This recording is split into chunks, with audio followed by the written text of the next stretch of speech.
Boa noite, shalom, shalom para todo mundo.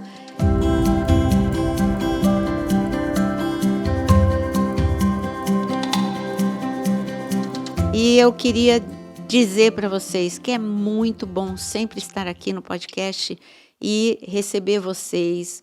A gente ama ouvir o que você fala, ouvir, né? Porque quando vocês escrevem, eu estou ouvindo, estou lendo e estou ouvindo. Ouvir o comentário de vocês, pode deixar. E vou dar uma dica para vocês. Como a gente lê os comentários, dos comentários surgem novos podcasts, que são as dúvidas de vocês. Então, deixa aí sugestão, olha, fala sobre isso, fala sobre aquilo, que a gente vai acatar com muito amor e vamos guardar na nossa lista para fazer futuros podcasts. Boa noite, pastor Jonas. Excelente noite a todos vocês, a nós, a mesa também. Boa noite, pastor Vinícius. Muito boa noite. Não, agora, o povo, nos comentários, cadê o pastor Vinícius? Tá 2 vendo? podcasts sem ele. Cadê? O porquê? E eu ia escrevendo lá nos comentários. E é porque eu trabalho, ele estava trabalhando. É verdade, o horário não bateu e não consegui estar presente, mas estava bem representado aqui, pastor Osano, pastor Fred, pessoal. A igreja tem excelentes pastores, graças a Deus. Graças a Deus. Mas eu fico com saudade, né? E dá aquele ciúmezinho também, né? Que é o nosso cantinho aqui, né? A nossa cadeirinha. Né, paizão? A gente tem muito carinho em estar aqui com vocês toda noite, durante a semana, fazendo esse programa com muito cuidado, muito carinho com aquilo que a gente traz, temas maravilhosos, né? A gente fica selecionando, tem muito assunto, graças a Deus. Amém. Não é dificuldade de assuntos. E já iniciar para vocês, para a gente não perder o hábito, né? O garoto joinha sou eu, né? Garoto não, que eu já estou ficando velhinho, mas... Eu tive que fazer a tua parte, 2 podcasts. Tá vendo, mãezona? Tá vendo? Então, não se esqueça, gente, se inscreva no canal, você que está com a gente, você que acompanha a programação desse canal, da pastora Naira Pedrini, e ainda não se inscreveu, inscreva-se, ajuda demais a sua inscrição, para o crescimento do canal, para que o YouTube considere que a programação que aqui é colocada é relevante, é interessante, traz seguidores. Você também não esqueça de curtir, né? Aperta aí no joinha, no like, como você preferir, para que você possa mostrar que você está interessado, que foi bom, que o que foi falado aqui é agradável. Já faz agora, porque a programação hoje é maravilhosa, aquilo que a gente vai falar, você vai gostar. Compartilha. Certamente você tem alguém na tua família, do teu círculo de amizades ou de relacionamento que ainda não está acompanhando esse canal. Então, por favor, divulga, ajuda a gente, é de graça e ajuda demais o canal a crescer. Além do que a gente sempre fala, não deixe de se tornar membro do canal, porque tornando-se membro você tem acesso a conteúdos exclusivos, a videoaulas, a material impresso e tudo que é lançado em primeira mão você recebe. Tem o grupo de WhatsApp também, que você pode, nos comentários, geralmente, deste podcast, você tem lá a forma de se tornar participante desse grupo de WhatsApp, e ali, então, sempre em primeira mão você recebe. Inclusive, eu estou sabendo que tem coisa nova aí, né, pastora, sendo lançado. Sim. Sobre a nossa paixão, a nossa grande paixão, né? Se a senhora puder falar já um pouquinho, fazer um spoilerzinho aí. Então, eu vou fazer, porque nós estamos gravando o curso de Israel. Aí vocês vão falar, mas já tem no canal? Tem. Na pandemia, nós gravamos andando por Israel. Era como se a gente estivesse viajando por Israel, né? Aqui. Uhum. Então, aí, tudo bem, esse já tem. Mas esse curso que está sendo gravado, gente, é o como nasceu a nação de Israel. É Israel histórico, Israel profético, é Israel, os lugares de Israel, Israel moderno, o que está acontecendo agora, geopolítica, tudo, é completo. Tudo que você pode pensar sobre Israel vai estar nesse curso. Vai ser um curso, inclusive, um pouquinho mais extenso para aqueles que são apaixonados e querem entender. Um curso meio que sem fim, quase, né? E vai estar na área de membros esse curso. Já gravamos 3 aulas, já está Qual é a previsão? Saindo. A senhora Aquino, qual é a previsão mais ou menos aí? Em uns 15 dias, né? Uns 15 dias. Que benção, maravilha. Para editar, para ficar bem bonito para vocês, né? Já 3 aulas já foram gravadas, mas passa por excelência para vocês, então, para ser entregue com excelência. Deixa eu meter minha colher aqui nisso. Fala. Né? Eu ouvi uma parte da gravação e cheguei a comentar com a Naira, não sei se com a Aquino também, que esse curso seria adotado pelo governo israelense para colocar nas escolas. Eu estou falando sério. Muito bom, muito bom. Ai, Não, e além da paixão que a pastora Naira tem por Israel e o conhecimento grande, vasto que ela tem, por já ter passado uma temporada lá, por ter se dedicado aos estudos lá, pelo amor que ela positivamente contaminou o Ministério Unidade em Cristo, do qual nós fazemos parte aqui, todos somos apaixonados por Israel. Eu tenho certeza que isso vai lançar no seu coração um desejo enorme de ir a Israel. Esse ano, no mês de novembro, nós estaremos lá, em nome de Jesus, de novembro de 2023, mas todo ano há excursões. Então, depois de fazer esse curso, eu tenho certeza que aqueles que ainda não foram vão ter esse desejo no coração, e Israel é algo programável, não é uma viagem impossível. É uma viagem que, se você se programar, se você tiver disciplina, você consegue ir, e é imperdível. Para aqueles que são apaixonados pela palavra, aqueles que gostam de estudar a Bíblia, e depois de conhecer Israel, vão entender a necessidade que é do cristão conhecer a sua origem, conhecer a origem de onde nós viemos em termos de cristianismo. O nosso Cristo, o nosso Jesus é judeu. Eu digo porque ele está vivo, então ele é judeu, e a gente vai aprender muita coisa da cultura judaica, entender muita coisa. Você vai olhar para a palavra de uma maneira diferente. E o tema de hoje tem muito a ver com isso. Hein, né? Porque sempre me perguntam, onde entra em contato? É Gesher Turismo, tá? Então, ano que vem não adianta perguntar, porque ainda não tem data, é esse ano, e é Gesher Turismo, quem quiser ir. Tem tudo a ver com o que a gente vai falar hoje, a questão de Israel, porque muito se fala erradamente acerca do assunto que a gente vai comentar. Né? Nós vamos tocar aqui de uma maneira bem racional, bíblica. Nós não vamos dar a nossa... Porque a gente acha um monte de coisa, né? É natural do ser humano, a gente acha um monte de coisa, mas aqui não. O foco desse podcast, como todos sabem, a gente se baseia na palavra. Então, selecionamos alguns assuntos do tema, e eu vou pedir a pastora, então, para dar início. Então, o tema, eu sei que você foi atraído pelo tema, muitos é porque já vem aqui toda segunda-feira, mas outros vieram porque pesquisaram o tema e chegaram aqui, ocultismo. O ocultismo, o título exato, fala aí o título exato do podcast, o ocultismo e a queda de Lúcifer, de Satanás. Então, para falar desse assunto, o que é ocultismo? Né? Vamos começar a questionar o que é ocultismo. A gente estava conversando aqui em off, e eu falei assim, para mim o ocultismo começa no início da criação de Adão e Eva, porque ali tinha o mundo espiritual, ele atrai. Então, Adão e Eva, eles tinham que conversar só com Deus. Esse é o reino da luz. A partir do momento que eles tomaram a decisão de conversar, acatar, acalentar e manter uma conversa com as trevas, ali eles estavam já praticando o ocultismo, porque o ocultismo é tudo que não é Deus, do reino espiritual. Deus é luz. Então, ocultismo é tudo que se refere às trevas, comunicação com as trevas, algum tipo de receber, eu resumo em comunicação, receber palavra, instrução, seja o que for, com as trevas, isso é ocultismo. Claro que a palavra vai definir claramente o que é ocultismo, por isso eu queria que vocês lessem, né? Não sei se é o Jonas ou o Vinícius, Levítico 19:31, para a gente começar. Só para fazer um adendo, né? E a gente tem que tomar muito cuidado, porque hoje a gente tem sido conduzido a entender várias coisas que não devemos buscar com a roupagem de ciência, né? E Sim. Muita gente define as coisas do ocultismo como uma ciência. Então, muito cuidado com isso, né? A ciência de estudar aquilo que é oculto, aquilo que não é aberto, revelado. Uma ciência de estudar algo que não é mensurável, e sim algo que caminha no campo do paranormal.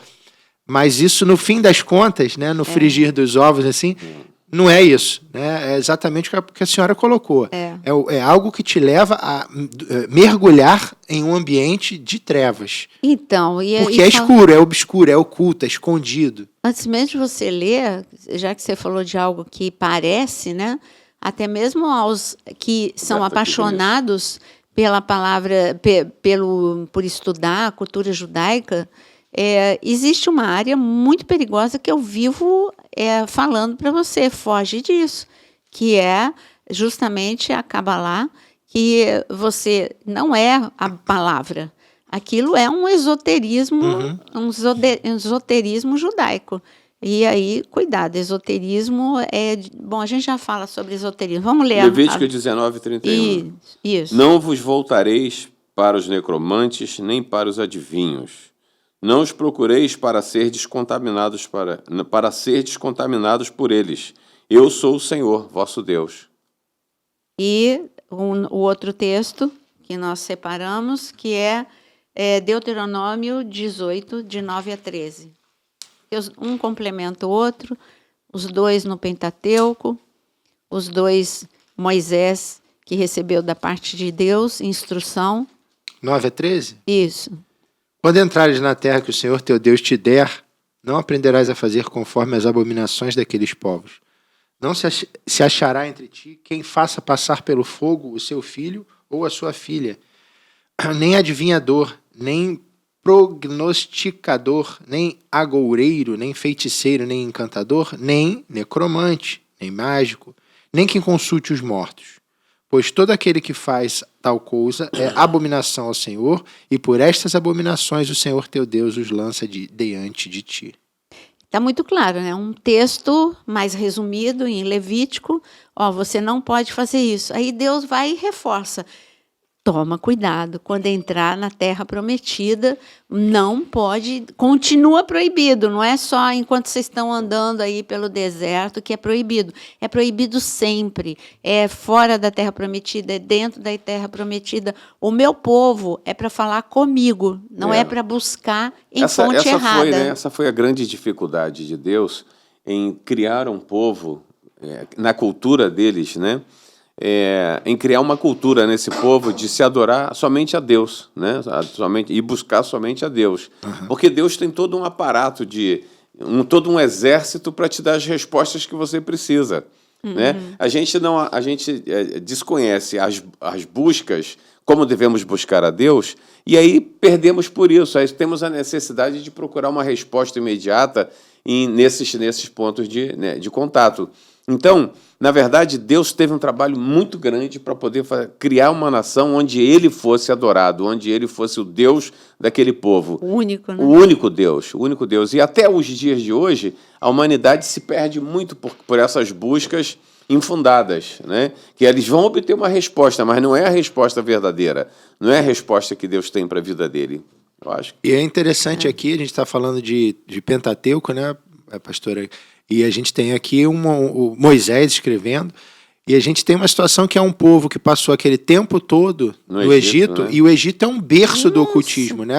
É considerado pelas civilizações modernas o início do ocultismo. Né? Você lembra qual foi a orientação de José? Para que não deveriam se contaminar com a cultura egípcia, né? Com a cultura daquele mundo. E isso não foi muito obedecido, né? Obedeceram enquanto José estava vivo, mas logo depois eles começaram a se envolver culturalmente. E a gente sabe qual foi o resultado: 430 anos ali e mais, como escravos.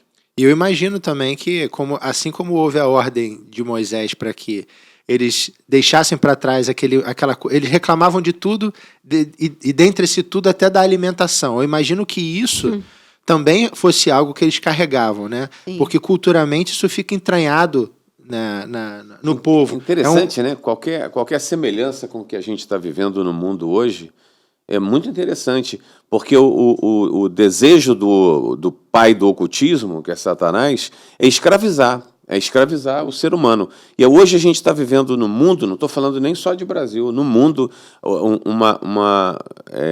uma cultura que foi implementada, né, em alguns lugares, como escolas, etc., em que as pessoas deixaram suas mentes completamente cativas, né, em obediência a um ocultismo, a uma cultura que vai te levar à escravidão, e você não consegue enxergar isso. Estou falando da época antes de Cristo, estou falando da época de Cristo, e estou falando agora no momento derradeiro da história da humanidade, sabe? O povo tem se deixado levar, sabe, por esse tipo de cultura. E a palavra de Deus manda você fugir disso. né? Assim, falando disso, que você falou de escravizar, existe hoje dentro do movimento gospel um tipo de escravidão.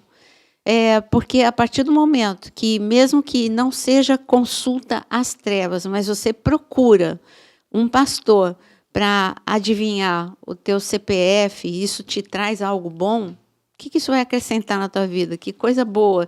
E porque Deus te conhece, Deus conhece o teu endereço, Deus conhece tudo. Então, o que isso vai acrescentar na sua vida? Confirmar de que Deus te conhece? Deus te conhece. Você não precisa, isso não acrescenta em nada. E isso para mim, entra na categoria do engano, porque isso não exalta a Deus, exalta o profeta. Homem, a vaidade dele. O que né? se diz profeta, e porque, não exalta Deus. O que você fez ontem, semana passada, 10 anos atrás, e fala, aquilo te emociona e te constrange. O que está crescendo na tua vida, né, cristã? O que Deus está fazendo com que você cresça com aquilo? Nada. E ainda sobre o que o Jonas falou de escravidão, vocês dois não, mas eu vim de um ambiente assim de escravidão. Uma escravidão absurda, porque o meu pai, não tem nenhum problema, porque o meu pai, depois que ele se converteu, ele não tinha problema que falasse. Então, o meu pai, um homem adúltero, e a minha mãe, na sua ignorância, ela ia procurar para tentar segurar o meu pai coisas erradas. Isso trouxe uma escravidão para nós, filhos, para ela e para a minha casa, terrível, porque nós vivíamos de sobressalto, de medo, nossa casa tinha visitações das trevas, porque mexer com as trevas é trazer as trevas para a tua vida. E eu cresci uma criança assustada, uma criança totalmente insegura, e isso trouxe grande prejuízo para a minha casa, até que, graças a Deus, Deus mandou uma pessoa falar para nós sobre a verdade. Isso foi libertador. Aceitar Jesus como Senhor e Senhor absoluto trouxe total libertação. Por isso, cuidado, até mesmo com o movimento gospel perigoso. Eu sei de onde eu vim e eu sei a liberdade que Cristo nos dá. Ande só na luz, consulte a Deus. Consulte a Deus, Deus usa. Aí entramos no outro assunto, né, que a gente estava conversando. Leia, por favor, 1 Samuel 9,19, porque aí eu sei que muitas pessoas vão dizer, mas tem vidente de Deus. Vamos ver, por quê? Porque no Antigo Testamento usa esse termo. E é algo que a gente, por isso que eu falei de Israel, é algo que quando você conhece a cultura e a língua... Samuel... te faz... Tá aí, 9:19. Pode ler. Samuel respondeu a Saul e disse: Eu sou o vidente. Sobe adiante de mim ao alto. Hoje comereis comigo, e pela manhã te despedirei, e tudo quanto está no teu coração tu declararei. Então, Samuel se auto-intitulou vidente. Então, mas Moisés disse para não consultar vidente. Não consultar vidente. O que é vidente? Vidente é aquele que vê. Então, o profeta é alguém que tem uma visão daquilo que Deus mostra, mas é o que Deus mostra e é ligado completamente à palavra de Deus. Não quebra princípios. Sempre que Samuel falou com Saul ou com a nação, foi exaltando a Deus, não foi adivinhando a vida de ninguém. Samuel não levantava para falar da vida de ninguém, ele levantava para dar orientações da parte de Deus para a nação, orientações para Saul a respeito do que ele deveria fazer ou não, firmado na palavra, princípios de Deus. Então, aquele que vê o reino da luz era antes chamado de vidente, também era um dos títulos. Mas aqui, quando Deus proíbe vidente, ele foi claro. Aí nós lemos os textos, ele ainda diz aquele que consulta mortos, aquele que faz adivinhações, aquele que é necromante, etc. e tal. Mas eu queria ir para antes da gente continuar, né? Porque esse assunto, gente, ele pega fogo, né? E a gente tem algumas passagens na Bíblia que eu já sei que vocês devem estar escrevendo aí no comentário. E nós vamos falar sobre elas. Mas tem um caso, tudo começou... Como é que começou o reino das trevas? Começou com a revolta de Satanás, a rebeldia dele. E nós fizemos um podcast. Eu convido vocês aqui, por favor, qual é o nome do podcast que a gente fala de Lúcifer? Dá uma olhadinha, por favor.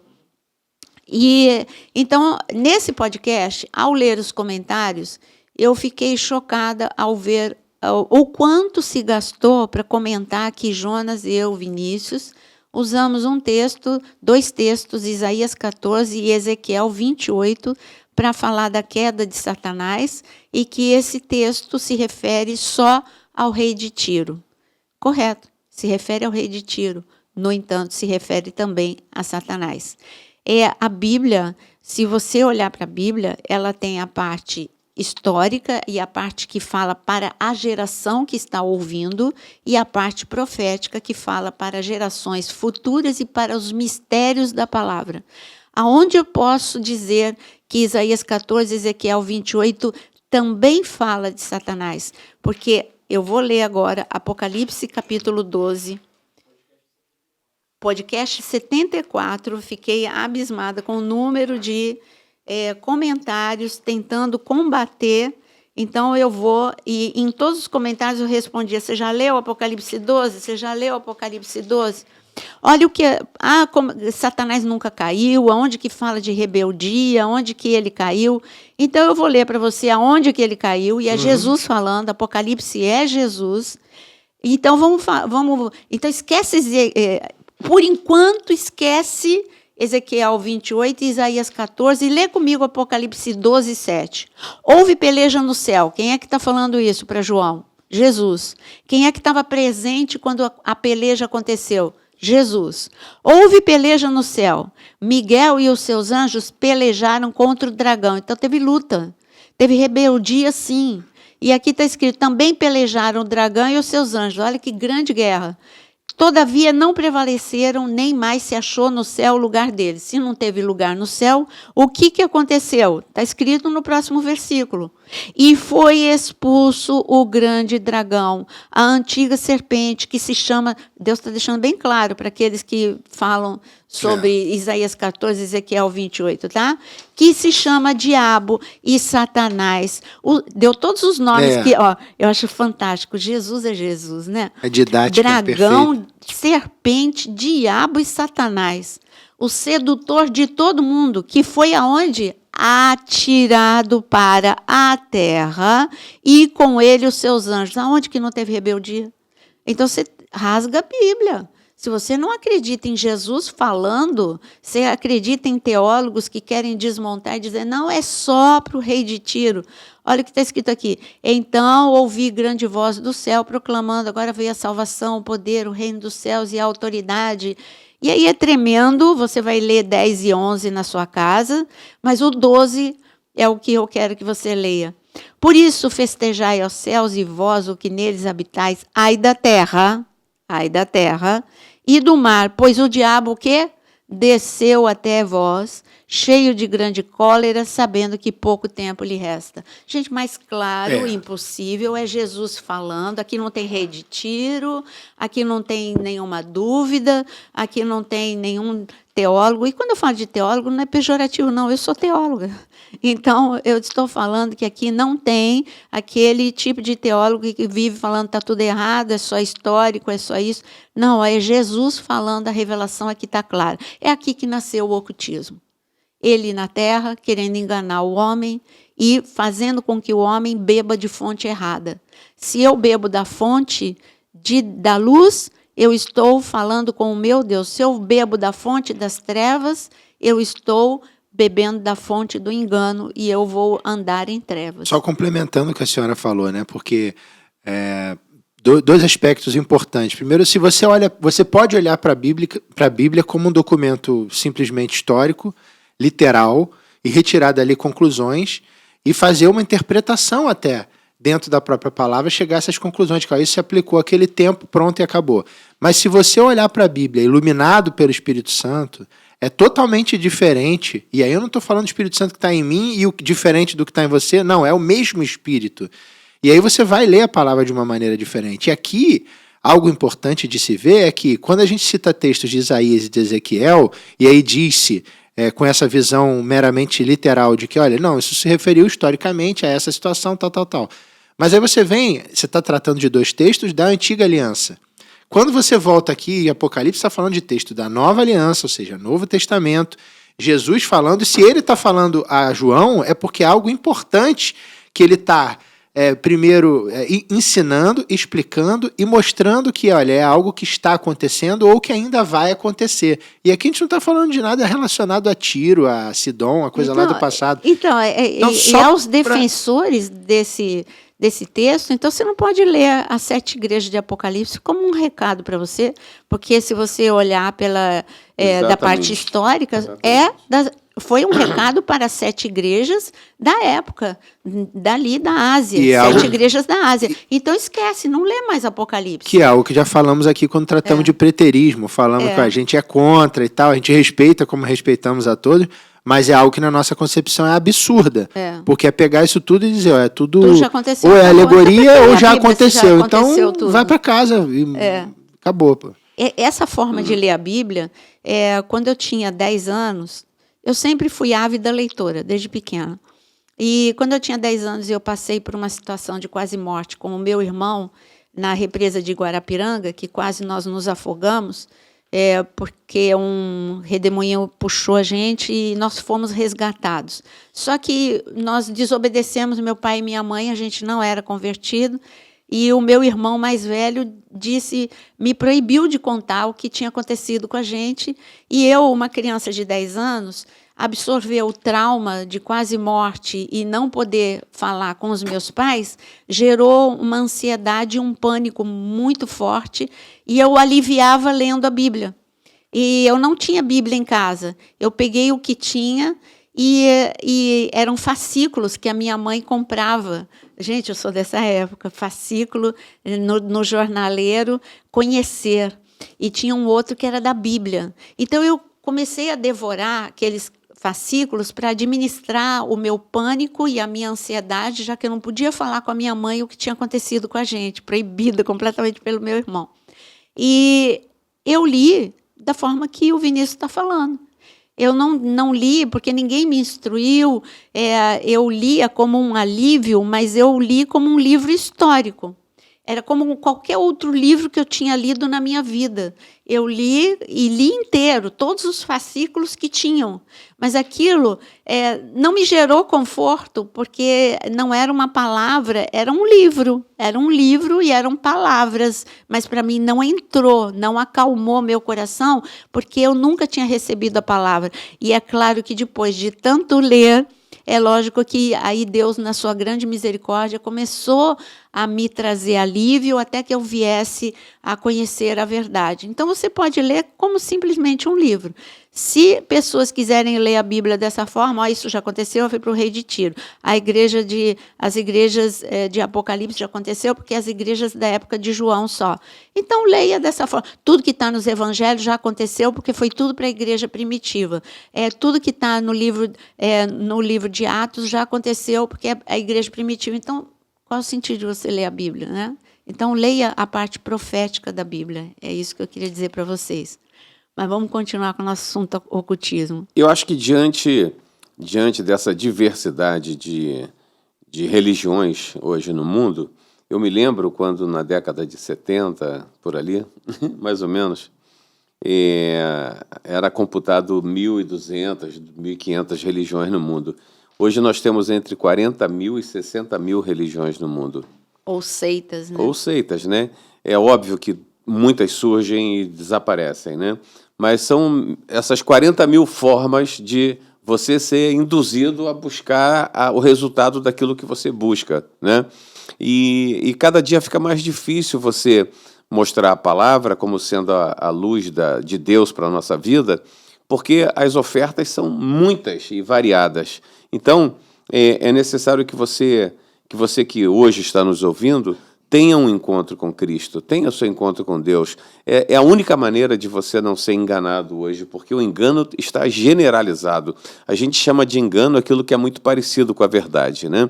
e o diabo é astuto, bem astuto, para poder colocar você numa fria em termos de busca de Deus, em busca da luz. Tem muita gente usando a luz de vela para iluminar a sua alma, né? E isso é um cuidado que você deve ter com a sua vida, porque essa luz não está, de fato, trazendo clareza para que você possa conduzir a sua vida.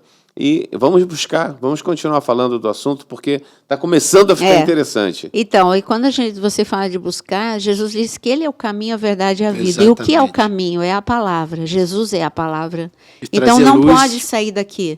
Não pode quebrar os princípios. Se Ele disse para não consultar os mortos, é para não consultar os mortos. Jesus é o caminho. Jesus é a verdade. Jesus é a vida. Então, isso está...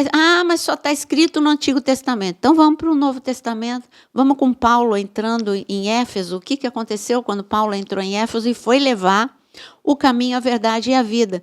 Eu tive uma experiência lá em Éfeso, quando nós levamos, eu abri Atos capítulo 18, e depois, é lógico, nós vamos ler Atos 19, o efeito do que Paulo fez. Quando Paulo começou a mostrar a verdade para aquela cidade, que era cheia de ocultismo, que era cheio de magia, que era cheio de magia negra. Então, o que aconteceu? E Deus mostrou, serviu no texto para a gente não só não consultar videntes, mas também não se envolver com magia, necromancia. E o que aconteceu com a cidade? Paulo não precisou nem falar, gente, traga os livros para cá de ocultismo.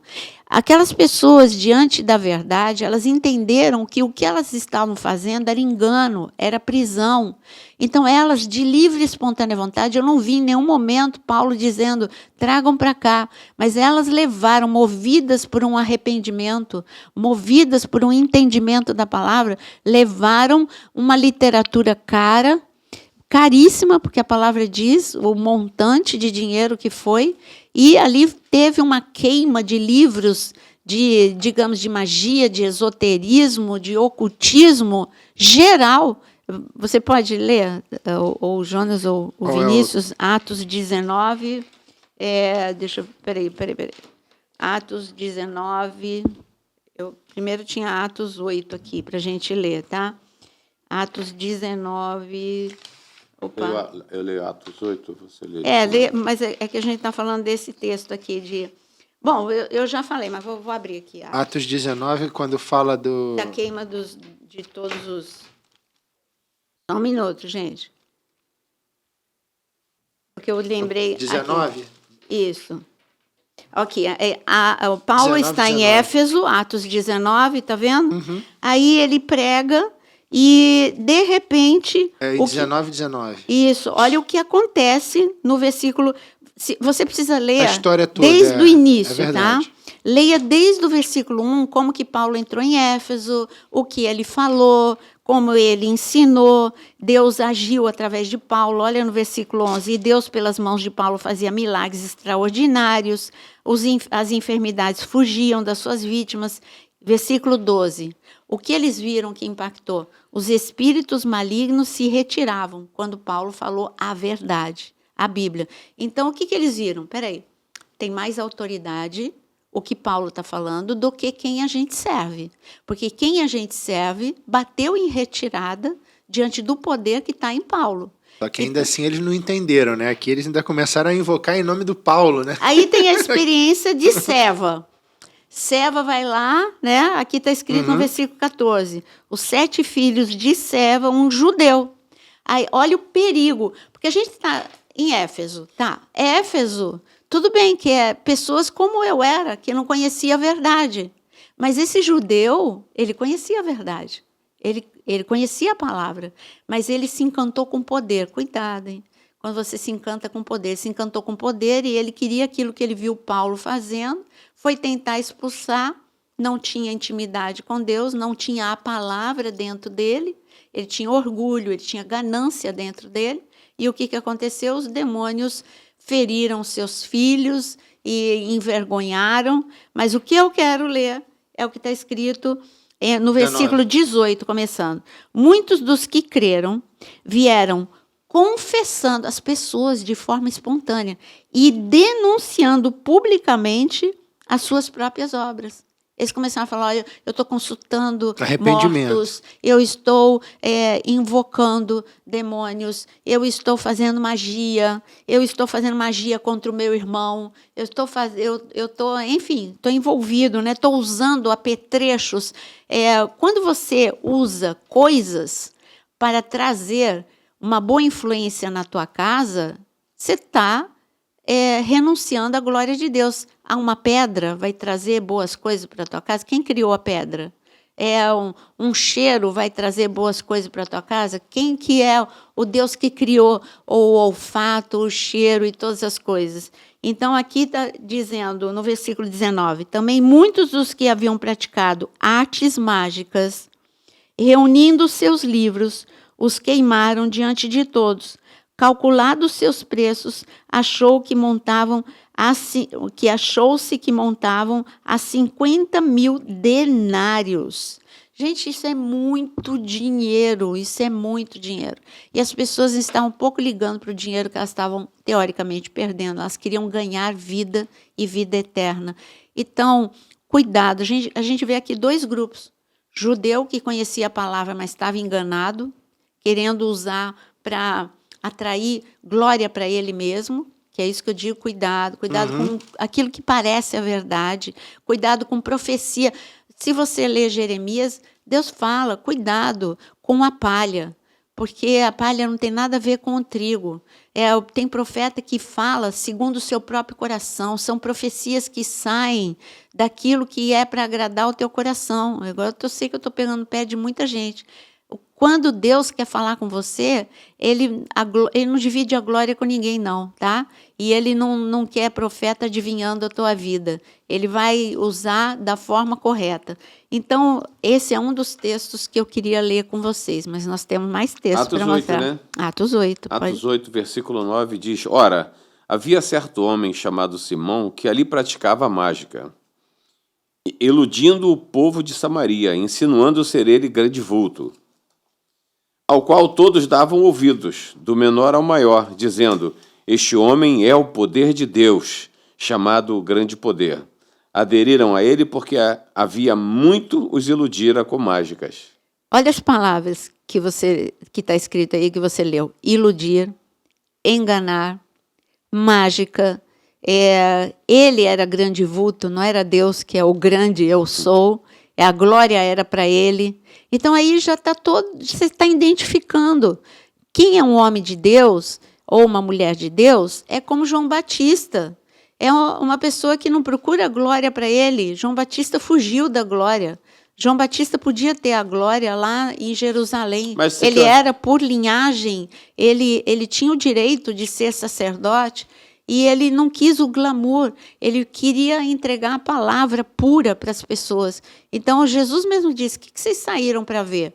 Saíram para ver alguém famoso? Ou não, ele é um profeta. Ele é a boca, a voz, ele foi chamado de a voz. Né? E o que João Batista atraía? As pessoas para Deus. Arrependei-vos.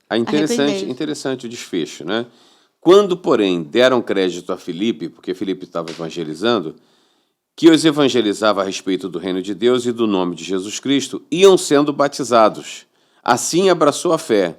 Assim, homens como mulheres, né, abraçaram. O próprio Simão abraçou a fé e, tendo sido batizado, acompanhava Filipe de perto, observando extasiado os sinais e grandes milagres praticados. Tá vendo? Acho que esse e é um aqui é interessante forte, a gente, só para ressaltar, né, quando fala em magia, em mágica, não é esse conceito ocidental que a gente tem, é realmente esse conceito de curandeirismo, de invocar ciências ocultas e fazer sinais em nome próprio, né? Porque a gente pode perceber que é muita coisa do que o judeu esperava e espera do Messias acontecendo por meio de mão de homens e por caminhos tortuosos, diferentes. É ele invocando caminhos esotéricos, caminhos de astrologia, caminhos de cabalá, como a senhora falou, coisas místicas, coisas que fogem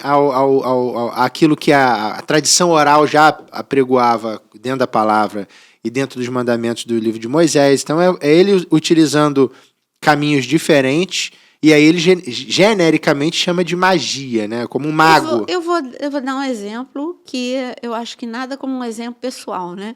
Como eu disse, quando eu digo do Jonas e do Vinícius, porque eles nasceram em lar evangélico, e o Aquino também. Então, acho que eu sou a única aqui, está faltando o pastor Osano. Aquino não. Eu sou... Não? Então, não. Então, eu e Aquino conhecemos isso. Mas eu quero dar dois testemunhos pessoais em 30 segundos. Primeiro, meu avô era curandeiro. Então, todo mundo ia atrás do meu avô para que ele fizesse uma reza. Não era para Deus, era uma reza. E, no entanto, ele sendo curandeiro, minha avó morreu com uma ferida na perna. Ele que tinha um atributo de fazer uma reza e as pessoas serem curadas, não pôde curar a minha própria avó. E para quem que ele rezava? Não era para Deus. E aí agora, o outro, como eu fui criada com isso, por ser uma criança muito insegura, meus pais viajavam muito, meu pai construía piscina no interior de São Paulo inteiro. E quando meus pais viajavam, eu ficava insegura, eu tinha medo que eles não voltassem mais. E eu acendia a vela. Aí está todo mundo aqui, uau, pastora, isso. Então, eu acendia a vela e a minha maior decepção com o mundo espiritual foi quando eu sou de São Paulo, estudando a Jovem Pan, foi dado, Alberto e Odila Pedrini faleceram no local com um acidente de carro. Então, a primeira coisa que eu fiz, eu olhei para a vela e eu fiquei revoltada. Eu falei, não adiantou nada disso que eu fiz. Meus pais não morreram, foram dados como mortos, mas não morreram. Mas essa foi a minha grande decepção, foi quando eu vi que o que eu estava buscando e o que eu fui ensinada não era a verdade. Aquela vela não salvou os meus pais, aquela vela não paralisou, e foi quando, graças a Deus, pouco tempo depois disso, 2 anos depois disso, eu pude encontrar a verdade e confiar no Deus que cuida, no Deus que cura, no Deus que protege, que basta eu orar a Ele, falar com Ele, servir a Ele, e nunca... Só quem conheceu a prisão sabe o valor da liberdade. Essa é a frase que eu quero deixar para vocês. A senhora falou de curandeirismo, né? E o curandeirismo existe hoje também, né? O curandeirismo moderno, essas cirurgias que a gente vê aí, essas coisas que... O cara não é médico, não é nada, a pessoa entra, expõe o seu corpo, às vezes está sujeito até a uma infecção, a uma coisa qualquer, isso trazendo para o mundo, vamos dizer, real da luz, mas no mundo das trevas ela está se entregando a uma prática dessa, né? Uma prática ocultista. E cuidado, as trevas têm um poder limitado para impressionar. Você vê que aqui, acabamos de ler, ele tinha um poder que impressionava. E então eles têm um poder limitado. Deus é ilimitado. Eles têm um poder para engana com esse poder limitado. Só que ele dá com uma mão e tira com 7. Exatamente. O que vocês me dizem a respeito da internet?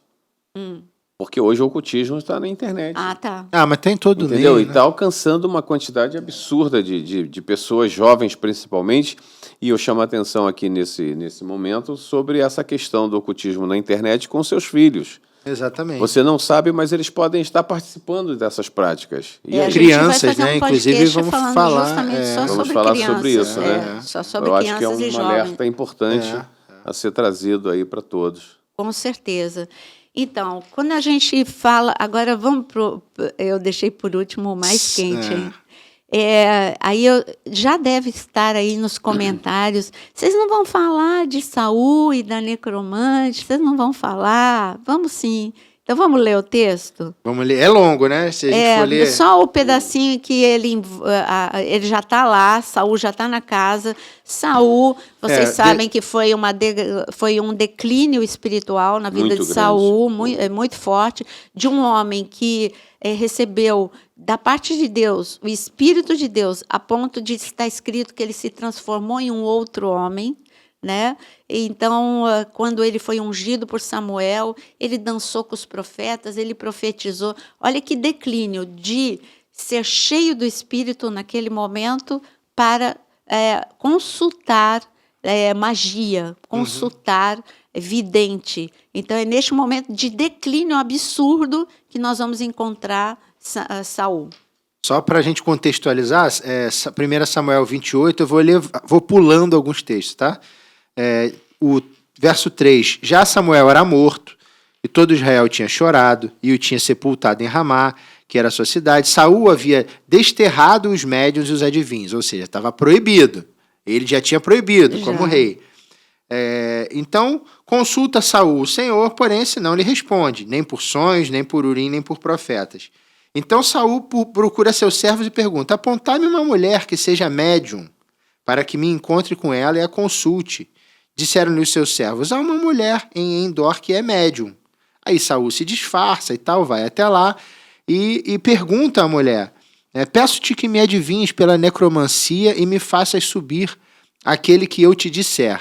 Quanta coisa que ele fala junto, né? Adivinho pela necromancia. Responde a mulher a ele: bem sabes que fez Saul, porque ele foi disfarçado, como eliminou da terra os médiuns, adivinhos, que por meios de armas... Por quê? Pois me armas essa cilada à minha vida para me matares. Ela acha que é uma armadilha para ela. E aí ele continua a falar e tal, e pergunta: olha, faze-me subir Samuel. Vendo a mulher a Samuel, gritou em voz alta e disse a Saul: por que me enganaste? Ela mesmo se assusta. Pois tu mesmo és Saul. Respondeu-lhe o rei: não temas que vês. Então a mulher respondeu a Saul: vejo um Deus que sobe da terra. E aí segue o texto, até que chega o momento em que ela diz o seguinte: pergunta ele a ela: como é a sua figura? Ela responde: vem subindo um ancião e está envolto numa capa. Entendendo Saul que era Samuel, inclinou-se com o rosto em terra e se prostrou. Aí o texto segue dizendo: Samuel disse a Saul: por que me inquietaste, fazendo-me subir? Então disse Saul: muito angustiado estou, porque os filisteus guerreiam contra mim, e Deus se desviou de mim, e já não me responde, nem pelo ministério dos profetas, nem por sonhos. Por isso te chamei, para que me reveles o que devo fazer. Então disse Samuel: por que, pois, a mim me perguntas, visto que o Senhor te desamparou e se fez teu inimigo? Porque o Senhor fez para contigo, como por meu intermédio ele te dissera: tirou o reino da tua mão e o deu ao seu companheiro Davi. Como tu não deste ouvidos à voz do Senhor e não executaste o que ele, no furor da sua ira, ordenou contra Amaleque, por isso o Senhor te fez hoje isto. E segue esse diálogo longo aí entre Saul e Samuel. Então, essa é uma passagem que é usada, inclusive, para justificar alguns enganos, e agora, tirando a parte engano, dentro do mundo evangélico, existem duas posições: os que acreditam que era Samuel e os que não acreditam que era Samuel. E, como todo mistério de Deus, a única coisa que você deve fazer é respeitar a opinião do outro. Só não pode respeitar o engano. Então, existem mistérios, eu já falei para vocês, que o mistério pertence a Deus. O que ele quer, ele revela a gente e deixa muito claro. Quando ele começou a contar parábolas, em Mateus capítulo 13, ele diz assim: as parábolas são os segredos desde a fundação do mundo. A ele lhe aprouve contar segredos desde a fundação do mundo para nós, através de parábolas. Mas ele não contou todos. E esse faz uma das passagens que é mistério de Deus, mas eu vou falar aqui qual é a nossa posição, mas respeite a do irmão, contanto que não seja engano a do irmão. Mas existe duas: era Samuel e não era Samuel. E pronto, respeite, não sai brigando aí nos comentários.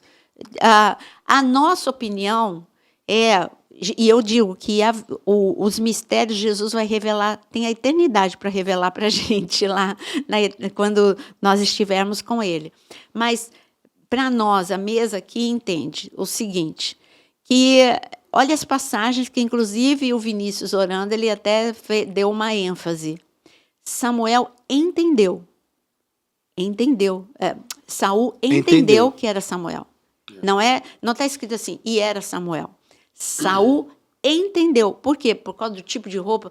Não esqueça que ele está cheio de peso na consciência, ele desobedeceu Samuel, Samuel já não estava mais falando com ele, então, quer dizer, ele está cheio de culpa. Culpa porque ele foi aonde ele mesmo expulsou. E aí está escrito que ele entendeu. Outra coisa, como é que nós... Então, você já percebeu que a gente acredita que provavelmente não seja Samuel. Por quê? Porque Samuel, ele diz o seguinte, por que você me obrigou? Por que você me fez sair? Quem é a vidente ou Saul para fazer alguém sair de algum lugar? Impossível. Deus é soberano. Impossível. E segundo a própria palavra, morto não volta para falar com ninguém. Então, ao morto, Entendeu? como está escrito em Hebreus, é dado morrer uma única vez. E Deus fala para a gente não se comunicar com o morto. Aí você acha que Deus precisa usar o morto para falar com a vidente e com Samuel? Mas eu respeito. Sabe por quê? Porque aqui não tem como a gente...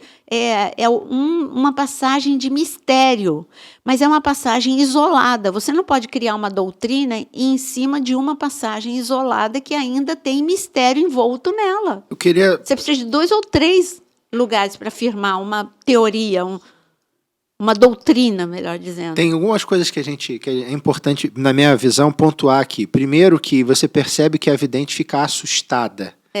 E ela só fala quem é depois que Saul diz a ela quem ele quer consultar. Então, ela foi sugestionada a... Segundo... Ela já estava com medo. Ela já estava com medo. Ela entendeu que era Saul. Isso, que era Saul. E ela estava com medo. Exatamente. Ela entendeu antes que era Saul. Depois que ele fala quem ela quer, ela é sugestionada, ela diz o que ela vê. E aí ele entende que é Samuel e tem esse diálogo. Segunda coisa, que a senhora colocou antes. O que foi falado se cumpriu. Sim, mas aquilo que como a senhora falou, que o diabo entrega com uma mão, depois ele cobra com a outra. E viu o que vai acontecer com Saul. Ele sabe que é maldição consultar os mortos. Se ele está consultando, foi fácil ele falar, você está maldito. E terceiro aqueles que entendem que dizem que foi uma única vez em que o Senhor permitiu que isso acontecesse, mas assim, a gente está tratando então de um Deus que quebra uma regra que ele mesmo criou. E a gente não vê isso em lugar nenhum. O Senhor é tão zeloso pela sua palavra que Jesus diz, eu não vim revogar coisa nenhuma, eu vim cumprir, eu vim confirmar. Então aqui é dizer que você crê num Deus que abre exceção para uma coisa que interessa para ele. Deus não abre exceção para nada. Para nada. Para nada. Aliás, aí eu já sei. Eu sei decor os comentários e as perguntas. Mas em Marcos capítulo 9, estava Moisés e Elias com Jesus e os dois tinham morrido. Bom, primeiro Elias não, né? Elias foi arrebatado. Para mim, eu entendo essa passagem da transfiguração como uma abertura de cortina. Sabe aquela música, não sei se o céu subiu, como é que é? Se eu subi, se o céu desceu. É isso aí. Então, naquele momento, Pedro, Tiago e João, para mim, estavam vivendo aquilo. Eu não sei se o céu desceu ou se eles subiram, literalmente. Eu não sei se eles foram arrebatados em espírito para ver, ou se eles tiveram a permissão de Deus. Deus abriu a cortina. Vou mostrar para vocês o que está acontecendo no reino espiritual. Então, a cortina. Entendeu? Abriu a cortina, abriu a visão. Então, para mim, ali foi visão. Para mim, ali não quebrou princípio também, porque Deus não quebra os seus princípios. Como eu disse, teria que ter 2 ou 3 passagens e Jesus chegar nos evangelhos e dizer, gente, olha, eu abro exceção e morto pode voltar de vez em quando.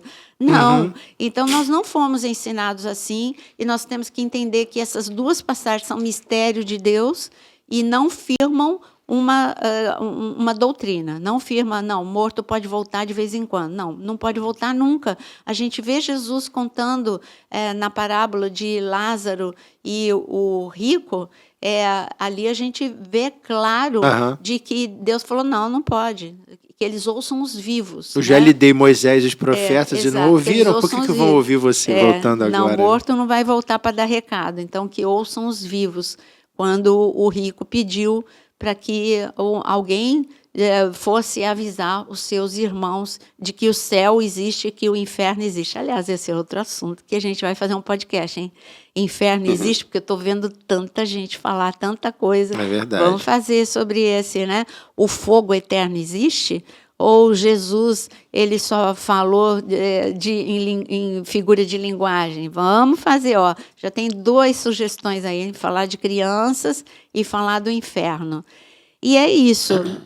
E a gente está falando de coisas que são bem assim claras, né? Mas você tem as coisas sutis, né? E aí a gente recomenda a você que está nos assistindo a ter muito zelo, né?